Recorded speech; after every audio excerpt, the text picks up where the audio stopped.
12시 많은 참여 바랍니다.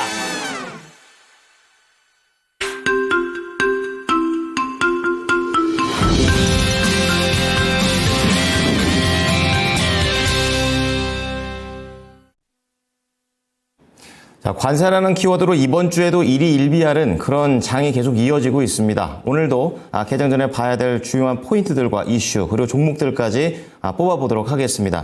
자, 오늘 모닝 스탠바이는요, 바로자산운용의 윤정식 상무입니다. 상무님 안녕하십니까? 네, 안녕하세요. 네. 자, 어쨌든 뉴욕 증시는 이제 휴장을 하루 앞둔 그런 가운데 혼조로서 거래를 마치는 모습이었습니다. 중요한 모멘텀이라든지 오늘도 개장 전에 봐야 될 것들은 어떤 것들이 있는지 짚어주시죠. 네, 이 미국 증시 같은 경우는 다우가 또 하락을 했습니다. 미국 증시가 좋지가 않죠. 계속적으로 좀 좋지 않은 모습인데 국내 증시 같은 경우 어제 전일 이 금통위도 열렸고요. 소폭의 호재도 좀 있었고 어찌됐든 국내 증시는 기관이 좀 잘 받쳐주는 모습이 있으면서 좀 덜 나쁜데 미국 증시는 좀 좋지 않습니다. 항상 나스닥이 좀 더 좋지 않았었는데 전일 같은 경우는 다우 지수가 좀 더 많이 좀 하락을 하는 모습을 보여줬습니다. 이 세 시장 다 다우, 나스닥, S&P 500 모두 다 좀 하락을 하긴 했습니다만 특히 다우가 1.3% 좀 하락하는 그런 모습을 보여줬습니다. 트럼프 대통령이 파월 연준 의장에게 금리 인하를 압박하면서 해임 가능성 이런 부분들까지 좀 나오면서 시장의 불확실성은 좀 있었지만 어찌됐든 시장 좀 하락을 하다가 그러니까 상승을 했죠. 처음에 관세 협상 기대감이 좀 있었습니다. 금리 인하 기대감들도 좀 나오고요. 관세 협상 기대감들도 나왔습니다. 그러면서 상승 전환을 했었는데 만기일이 좀 다가왔죠.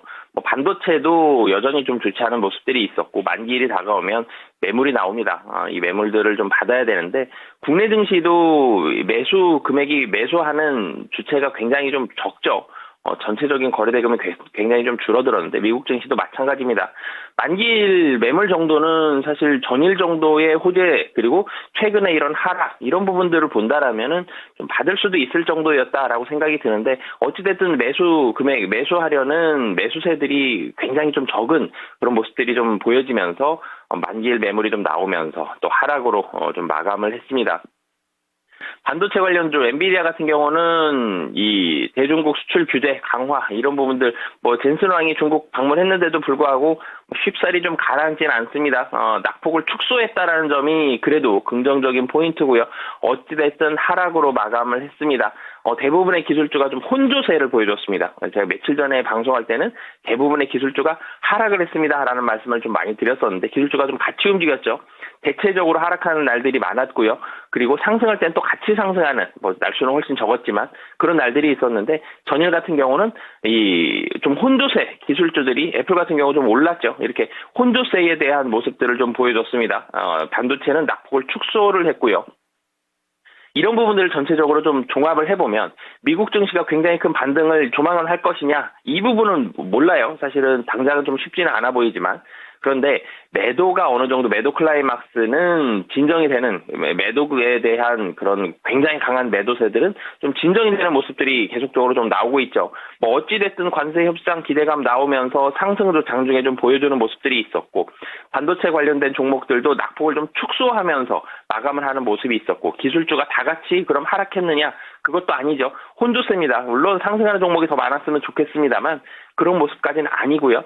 그렇지만 상승하는 종목도 섞여 있는 그런 모습들이 있기 때문에 이제는 매도는 어느 정도 진정이 됐다. 매도한 뒤에 낮은 쪽에서 지금 떨어진 상태에서 좀 박스권에서 횡보하는 모습들 여기선 종목별 장세가 좀 진행이 되겠죠. 그러면서 반등 타이밍을 좀 잡는 그런 모습들이 좀 나올 텐데 매도는 어느 정도 좀 진정이 됐다라는 게 미국 시장의 좀 특징이다라고 보시면 되겠고요. 국내 증시로 넘어오면 국내 증시 같은 경우는 사실 어제도 미국 증시 하락했지만 그 전날 미국 증시 더 무서웠습니다. 그럼에도 불구하고 양시장 모두 다 상승하는 모습을 보여줬습니다. 코스피 같은 경우 1% 가까운 0.94%, 코스닥이 1.81% 상승을 하면서 양시장 모두 굉장히 좀 견조한 그런 모습을 보여줬는데요. 외국인이 여전히 코스피에서 매도했다라는 점은 좀 아쉬워요. 외국인이 5일 연속 순 매도죠. 그러니까 9일 연속 순매도 하다가 4월 10일에 매수 한번 해줬어요. 굉장히 반가웠죠. 그러면서 6.6% 강하게 반등을 하면서 2,300선 아래로까지 갔었던 주가를 2,400선 중반까지 4월 10일에 끌어올려줬고요.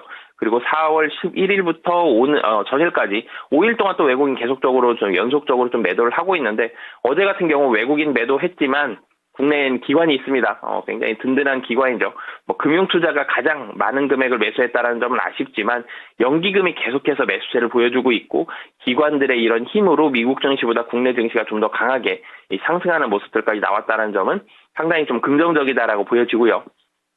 그래서 코스피는 다시 2,500선을 향해서 열심히 올라가고 있죠. 2,470포인트로 코스피 지수 마감을 했습니다. 코스닥 같은 경우도 711포인트. 코스닥은 외국인이 매수를 해줬어요. 코스닥도 역시 이 기관이 금융투자와 연기금이 중심이 된 기관이 매수를 하는 모습들도 있었고 외국인도 같이 사주면서 코스피보다 상승폭이 훨씬 높습니다. 1.81% 상승을 하면서 코스닥이 좀 더 강한 모습으로 장을 마치는 그런 상황이 됐고요.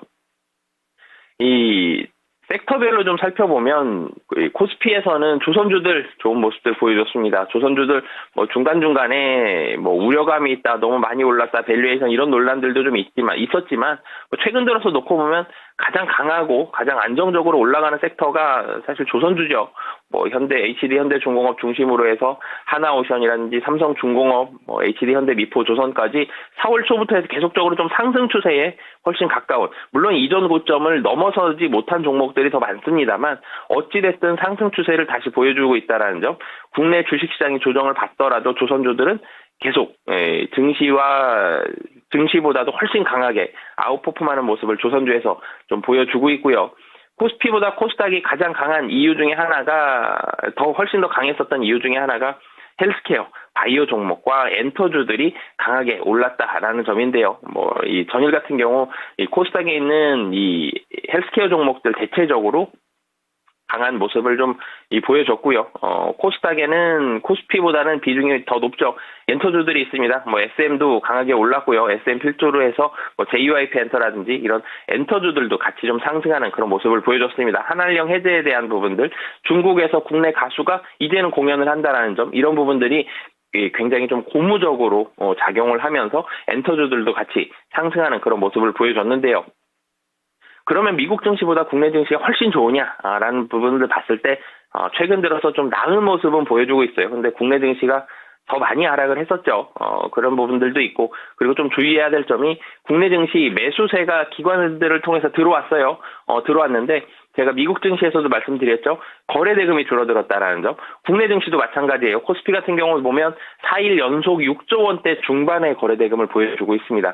그만큼 매수와 매도 모두 다 거래 대금이 줄어들었고, 눈치 보는 어떻게 해야 될지 방향성을 아직 잡지 못하고 종목을 고르지 못한 이런 투자자들이 훨씬 많다라는 점. 그래서 적은 금액으로도 훨씬 잘 올라갈 수 있고요. 또 반대로 보면 적은 금액으로도 시장이 훨씬 많이 떨어질 수 있다라는 점. 그래서 아직까지 시장이 확실히 좋아졌다라고 보기에는 거래 대금이 너무 적다, 방향성을 아직은 잡지 못하고 있다. 그래서 미국 시장보다 나은 건 맞지만 여전히 방향성 탐색의 구간이고 여전히 주의는 좀 기울여야 된다라는 점. 관세액이 계속적으로 나올 거고요. 확정될 때까지 시간 더 걸립니다.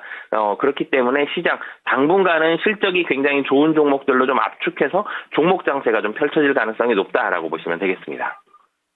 자, 미국보단 난데 여태까지 국내장이 내린 거 생각해보자라고 얘기를 해주시면서 아직까지는 객관적인 시각에서 방향성은 아직 정확하게 나오지 않고 있고 변동성도 크기 때문에 종목을 선택할 때 다시 한번 기준을 다시 한번 보수적으로 신중하게 생각해보자고 얘기했습니다. 자, 그럼 모닝 관심주 들어가 보겠습니다. 이번 주 화요일 날 말씀하셨던 종목 중에서 오늘 이제 SK텔레콤에 대한 그런 얘기도 나왔지만 통신주 KT가 상당히 퍼포먼스가 긍정적으로 나오고 있습니다. AS 간략하게 부탁드릴게요.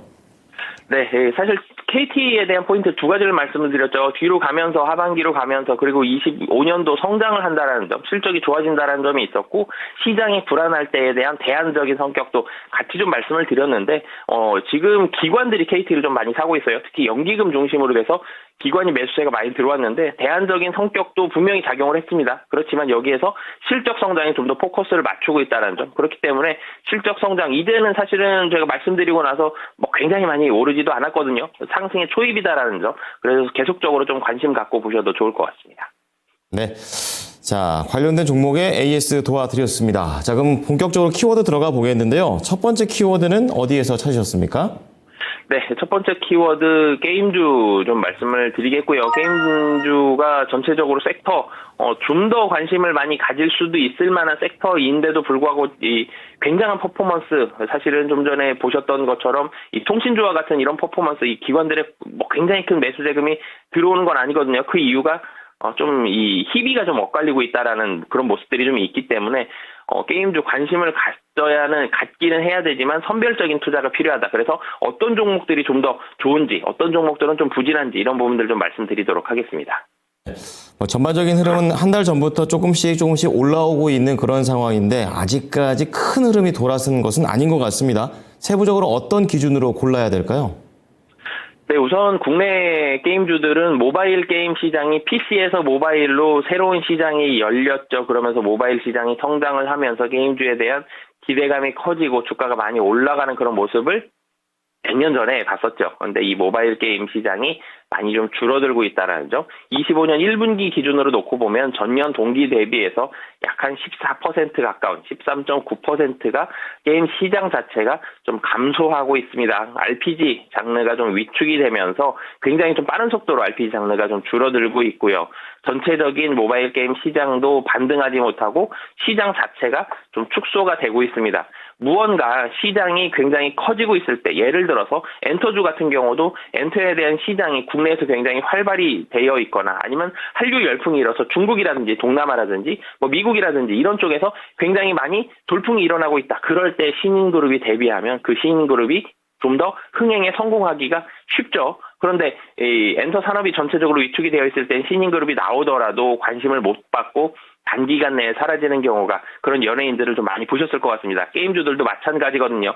시장 자체가 위축이 되고 있고 위축이 그냥 성장이 정체되는 게 아니라 시장이 좀 줄어들고 있습니다. 그런 시장이기 때문에 신작에 대한 기대감들도 좀 많이 좀 줄어들었거든요.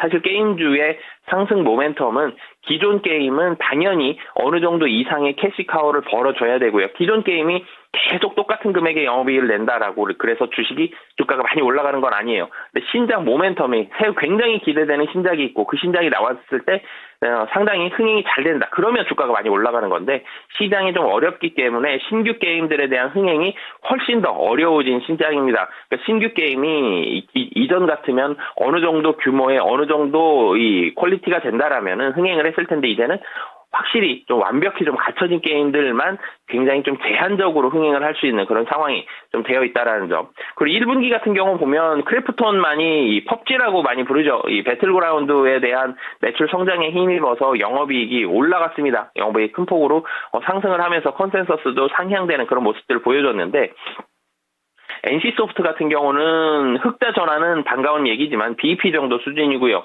이 넷마블 같은 경우는 영업이익 같은 경우 매출의 감소로 인해서 좀 줄어들고 있다는 점. 카카오 게임즈는 영업 적자가 확대된다라는 점. 컴투스 영업이익도 BEP 정도 수준입니다. 그렇기 때문에 게임주들 역시 이 모바일 게임 시장 많이 줄어들고 있고 RPG 줄어들고 있고 말씀을 드렸죠.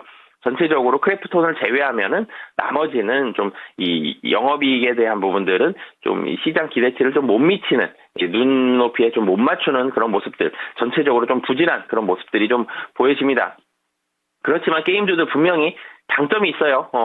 실적이 그래도 올라가는 종목들이 있고, 그리고 게임주들 중에서 이 기존 캐시카우를 확실하게 좀 가지고 있는 이런 종목들이 있다라는 점, 그리고 KT, 통신주에서도 제가 말씀을 드렸지만 이 관세 충격으로부터는 상대적으로 좀 자유롭습니다. 게임주들 분명히 뭐 중국이라든지 다른 해외 시장이 많이 열리고 매출액이 많이 늘어나면 훨씬 좋습니다만 그것보다도 국내 매출이 훨씬 많죠. 국내 매출이 우선입니다. 국내에서 신작이 더 잘 되는 게 더 우선이고요. 이런 부분들까지 봤을 때 미국발 관세 충격으로부터도 상대적으로 자유롭다라는 점. 뭐 그렇기 때문에 게임주에서도 모두 게임주들 다 관심 안 가지시는 것보다는 그래도 선별해서 시장에 대해서 글로벌 거시적인 부분들에 있어서의 대안적인 성격도 충분히 부각이 될 수 있기 때문에 선별적으로도 관심을 좀 가지셨으면 좋겠고요. 그러면 어떤 기업에 관심을 가져야 되느냐? 기존 게임에 대한 매출이 단기화가 되고 있다는 점, 계속적으로 어느 정도 좀 잘 되고 있다는 점, 체력을 가지고 있고요. 이런 라이프 사이클이 확대되고 있다는 점, 뭐 예를 들어서 NC소프트의 리니지라든지 크래프톤 같은 경우는 배틀그라운드라든지 이런 기존 게임들이 어느 정도 잘 되고 있는 기반을 가지고 있는 캐시카우를 가지고 있어서 어느 정도 버텨줄 수 있는 체력을 좀 가지고 있는 기업들로 좀 제안을 해주셨으면 좋겠고요. 그리고 또 한 가지로는 신작이 흥행을 하기가 쉽지 않다라는 말씀을 드렸죠. 그래서 자체적인 개발 능력을 보유한 기업들이 좀 더 잘 버틸 수 있고 좀 더 오랜 시간 좀 더 심혈을 기울여서 게임을 만들 수가 있거든요. 그래서 자체 개발 능력을 보유한 기업들로 좀 제안해서 관심 갖고 보시면 좋을 것 같고요. 관심주로는 오늘도 말씀을 드렸죠. 크래프톤입니다. 기존 펍지, 이 배틀그라운드에 대한 라이프 사이클이 확대가 되고 있어요. 한 가지 게임에 굉장한 매출액과 영업이익이 거의 몰빵이 되어 있는 굉장히 많이 몰려있는 그런 상황이긴 합니다만 이 라이프 사이클은 계속적으로 늘어나고 있다는 점 계속 잘 되고 있어요. 그리고 여기에다가 신작에 대한 모멘텀들까지 25년도 신작에 대한 모멘텀들까지 가지고 있기 때문에 크래프톤 관심주로 보시면 좋을 것 같고요. 가격 전략 같이 말씀을 드리면요. 크래프톤 같은 경우도 이전 고점을 거의 다 다달았어요.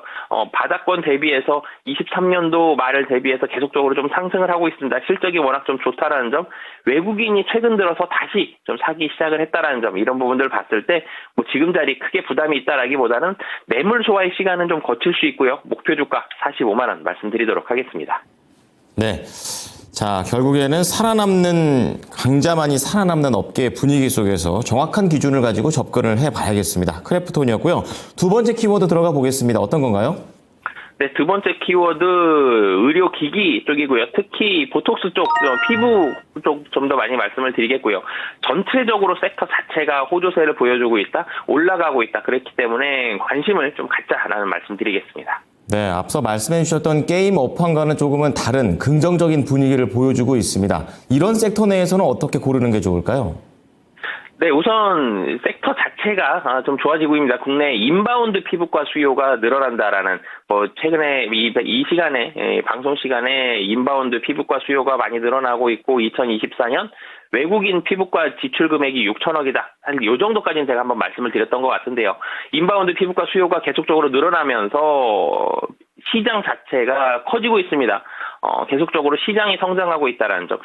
시장이 성장하는 그 섹터가 사실은 가장 좋은 섹터거든요. 투자하기도 가장 쉽고요. 전체적인 시장 자체가 30%가 밸류업이 되는 그런 모습을 보여주고 있습니다. 3월 외국인 환자의 피부과 소비 금액이 약 79억 원이거든요. 월별 기준 최고치를 좀 기록을 하는 그런 모습을 보여줬습니다. 일본 환자의 객단가가 약 55만 원 정도 수준인데, 계속적으로 좀 늘어나고 있다라는 점.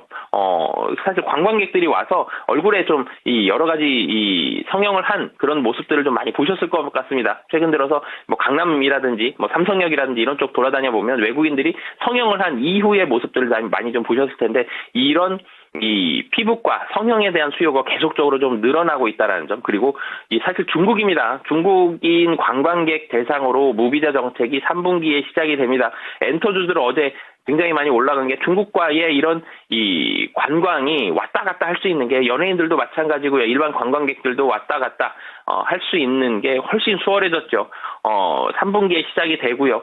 중국인 관광객은 객단가가 굉장히 높습니다. 약 한 250만 원 정도 수준이에요. 일본인 환자의 객단가가 55만 원인데 중국이 훨씬 높습니다. 그런 이 중국인 관광객에 대한 무비자 정책이 3분기부터 시작이 된다. 인바운드가 안 그래도 많이 늘어나서 전체적인 피부과 수요가 늘어났는데 인바운드 지출 금액이 훨씬 더 많이 3분기부터 늘어날 것이다. 이런 부분들이 이 하반기까지도 충분히 외국인 환자의 이런 피부과 성형에 대한 소비 금액의 성장률은 지속 가능하다라고 보시면 되겠고요. 뭐 여러 가지 모멘텀들을 좀 가질 수 있어요. 뭐 어떤 회사는 미국에 대량으로 선적을 할 것이다. 그런 모멘텀을 가지고 있고 어떤 기업은 뭐 유럽으로 미국으로 수출한다라는 이런 모멘텀도 가질 수 있고요. 인바운드, 일본과 중국인이 국내로 들어왔을 때 인바운드에 대한 수요가 피부과 쪽에 있어서 굉장히 많은 특정 제품을 가지고 있다. 이런 부분들도 좀 가지고 있기 때문에 호재성 재료가 굉장히 많다라는 점, 시장이 성장하는 점도 굉장히 긍정적이고 호재성 재료도 앞으로도 나올 호재성 재료도 굉장히 많다라는 점이 좀 긍정적이다라고 보여지고요. 이 관심주 말씀을 드리면요, 메디톡스 좀 말씀을 드리겠습니다. 사실 메디톡스가 지금은 시장에서 관심 갖는 투자자분들이 많지 않은데요. 근데 몇 년 전으로 좀 돌아가 보면 메디톡스 주가가 굉장히 좀 높았습니다. 30만 원을 넘어가는 그런 시기가 있었고요. 22년도까지 주가가 좀 많이 하락을 했다가 23년도 다시 주가가 올라가면서 25만 원 이상까지 올라가는 그런 모습들이 있었는데 주가가 사실 작년부터 좀 많이 하락을 해 있었죠. 근데 이제는 다시 상승의 초입 단계다라고 보시면 되겠고요. 이 섹터 분위기가 굉장히 좋아진다라는 말씀을 드렸고 실적 턴어라운드가 시작이 됩니다. 2분기부터 흑자 전환하면서 실적 턴어라운드 구간이 시작이 됩니다. 단기적으로 주가 상승에 대한 탄력이 굉장히 높을 수 있다라는 점. 그래서 메디톡스 관심주로 보시면 좋을 것 같고요. 가격 전략 같이 말씀을 드리면 사실 17만 원 정도에 있다가 주가가 한번 급락을 했었어요. 그래서 10만 원대 초반에 있다가 다시 올라가고 있는 그런 시작점 단계고요. 이전에 있었던 가격이 한 19만 원 정도에서 좀 움직이고 있었습니다. 그래서 목표 주가 한 20% 업사이드 잡고 19만 원 말씀드리겠습니다. 네. 자, 의료기업 메디톡스 기관인 매수를 계속 해오고 있는 분위기가 현재 검증되고 있습니다. 자, 마지막으로 관심주 핵심만 들어보겠습니다.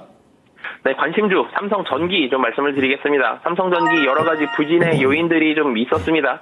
1분기 실적은 컨센서스에 어느 정도 좀 부합하는 그런 모습들이 나올 텐데 사실 전자기기, IT 수요 둔화로 인해서 판가가 계속적으로 좀 떨어지고 있는 그런 상황이었고요. 그래서 주가가 좀 부진한 그런 상황이었었는데 이제는 전장과 AI의 서버용 MLCC의 판가가 상승하고 있다는 점, 특히 전장과 AI는 계속적으로 수요가 좀 늘어나고 있습니다. 그래서 이쪽에 좀 포커스를 맞춰서 보신다면 가격적으로 상당히 좀 매력도가 높은 그런 상황이고 25년도에서도 MLCC 매출이 상향된다라는 점, 뭐 이런 부분들 이 투자 포인트로 보시면 좋을 것 같고요.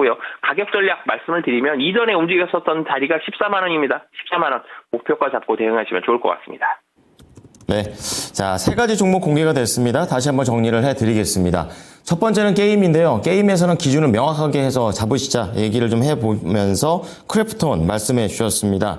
기존 게임의 매출이 견조한지 그리고 자체적인 개발 능력이 있는지가 포인트가 되겠습니다. 목표가 45만 원 제시하셨습니다.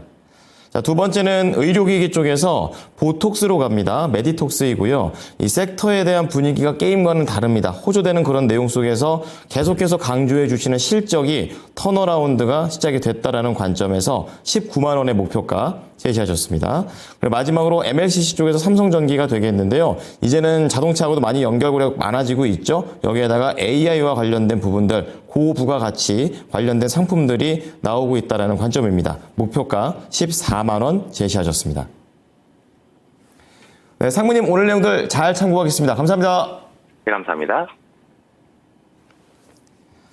네, 지금까지 투자 판단에 대한 정보들을 말씀해 드렸습니다. 하지만 특정 종목의 상승과 하락을 보장하지는 않으니까요. 이 부분 참고해 주시기 바랍니다. 오늘도 수익 많이 내십시오. 고맙습니다.